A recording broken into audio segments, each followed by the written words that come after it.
آج سائنس ہمیں بتا رہی ہے کہ بگ بینگ کے نتیجے میں بہت چھوٹے چھوٹے ذرات، ایٹم سے بھی 1000 گنا چھوٹا، فوٹونز، ان سے چھوٹی کسی چیز کا تصور نہیں ہے، انتہائی گرم جو دھماکہ ہوا big bang, trillions degrees Fahrenheit اس کا ٹیمپریچر تھا، آج سائنس بتا رہی ہے۔ اور آپ کو معلوم ہے آج انسان ایک تجربہ کرنے چلا ہے جس کے لیے ایک بڑی لمبی سرنگ کھودی گئی ہے سوئٹزرلینڈ کے اندر، پہاڑ کے اندر، غالباً 26 کلومیٹر لانگ۔ اس میں یہ ایکسپیریمنٹ کر کے دیکھیں گے۔ سائنس تو اسی بات کو مانتی ہے جس سے آپ ویریفائی کر سکیں ایکسپیریمنٹ سے۔ آپ کہتے ہیں پانی جو ہے آکسیجن اور ہائیڈروجن مل کر بنا، ہائیڈرولسس کر کے دیکھ لیں، بن گیا، آ گئی آپ کے پاس آکسیجن بھی آ گئی، ہائیڈروجن بھی آ گئی۔ تو یہ تو ویریفائبل ہوتا ہے۔ آج کو یہ تجربہ جو ہے اس کا آدمی سوچ بھی نہیں سکتا تھا، کس قدر اس کے اوپر ٹریلینز آف ڈالرز خرچ ہوں گے، آپ اندازہ نہیں کر سکتے۔ ابھی کچھ اس میں رکاوٹ ہو گئی ہے لیکن یہ کہ وہ کر لیں گے، انسان پہنچا ہوا یہاں تک۔ اتنے گرم تھے وہ، trillions of degrees of Fahrenheit, اور دوڑ رہے تھے اتنی تیزی سے کہ اس کا آپ تصور نہیں کر سکتے، ایک دوسرے سے بھاگ رہے تھے۔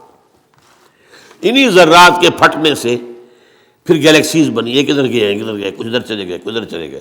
جیسے آگ کا بھی پھٹ جاتا ہے کبھی کبھی، آگ کی کئی جو ہے، قرآن مجید میں ایک آگ کا تذکرہ ذی ثلاث شعب، جہنم جو ہے جو آگ ہوگی وہ 3 شعبوں میں تقسیم ہوگی۔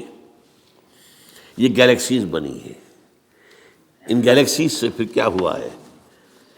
سب سے پہلے فوٹونز سے نیوٹرونز، پروٹونز، الیکٹرونز بنے، ایٹم بن گیا، ایٹم کے جمع ہونے سے ایک خاص ترتیب سے مولیکیول بن گیا، مولیکیول اور کمپلیکس ہوتے چلے گئے، اور خاص طور پر جو کاربن کا ایک ہے جو اس کا مین بن گیا، تو پھر یہ ان آرگینک سے آرگینک بن گئے۔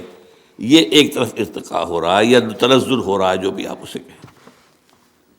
دوسری طرف یہ جو پھٹا ہے سارا معاملہ، اس سے جو کرے وجود میں آ گئے، سٹارز، اور دوسرے یہ جو بھی اس کے گرد سیارے گھوم رہے، پھر یہ سیارے کو ٹھنڈے ہوئے۔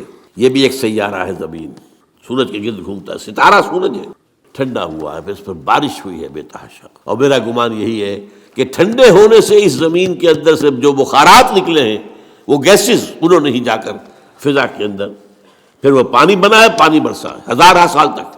اور چونکہ یہ سکڑا ہے اس لیے اس کے اندر کہیں اونچائی ہو گئی، کہیں نیچائی ہو گئی، جو اونچے ہو گئے پہاڑ ہو گئے، جو نیچے تھے وہاں وہ بارش کا پانی جمع ہوا، وہ اوشنز بن گئے، سمندر بن گئے۔ اور جہاں یہ سمندر کے ساحل پر مٹی اور پانی کا انٹریکشن ہوتا ہے، خاص طور پر آپ کو معلوم ہے مد و جزر میں ابھی موج ہٹ گئی، پھر آ گئی، پھر ہٹ گئی، پھر آ گئی، یہ کھیل ہے۔